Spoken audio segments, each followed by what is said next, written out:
வணக்கம் உறவே. இங்கே நாம் காண்பது சிங்கப்பூர் அல்ல, சிங்கார சென்னை. அங்கே அமைந்துள்ள அண்ணா நூற்றாண்டு நூலக வளாகம் இது சர்வதேச அளவில் முதன்மையான நகரமாக, பெருநகரமாக வளர்ந்து வருகிறது உறவே. சென்னை அமெரிக்காவின் டெட்ராய்ட், சைனாவின் சாங்காய் போன்று திட்டமிடப்பட்டு வளர்ந்து வருகிறது.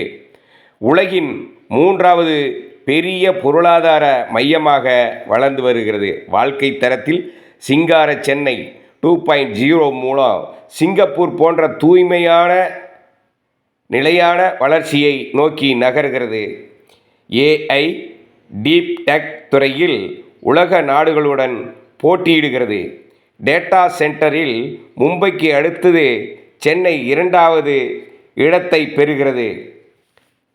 பரந்தூர் விமான நிலையம், வெளிவட்டச்சாலை என சர்வதேச வர்த்தக மையமாக உயர்ந்து வருகிறது. உலகின் மிக பெரும் நிறுவனங்கள் தங்கள் ஆராய்ச்சி மையங்களை சென்னையில் அமைத்து வருகின்றன. ஒருபுறம் இது போன்ற வளர்ச்சி காணும் தமிழ்நாட்டை நிலைகுலைய செய்யும் சதி வேலைகளும் நடந்தேறி வருகின்றன. வேதனை அளிக்கிறது உறவே.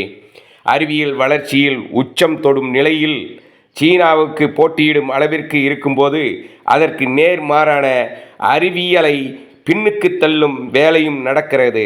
குறிப்பாக கிராமப்புற இளைஞர்களை குறிவைத்து கவனத்தை திசை திருப்பும் வேலை நடந்தாலும் அதனையும் மீறி தமிழ்நாடு வளர்ந்து கொண்டுதான் இருக்கிறது.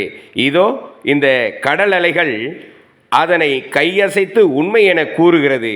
இருந்தும் மனிதனின் பேராசையில் சிக்கித் தவிக்கும் பூமி பந்தின் 3/4 பகுதி கடல்தானே. கோடி உயிரில் வாழும் அந்த கால்பகுதி நிலத்தில் ஒரு உயிரான மனித பிறவி விண்ணையும் மண்ணையும் ஏன் கடலையும் கட்டி போட துடிக்கிறானே. தாங்க முடியாத கோபத்தில்தான் சுனாமியா என்று சுருட்டி சொல்கிறது கடல்.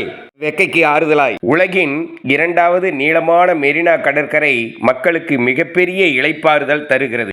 3000 ஆண்டுகளாய் விரிக்கும் சதிவலையில் சிலர் சிக்கிக்கொண்டாலும் கல்வி என்னும் ஆயுதத்தால் களமாடி அறுத்தெறிந்து விண்ணை அளக்க புறப்பட்டதோ இந்த இளைஞர் கூட்டம் இரவிலும்.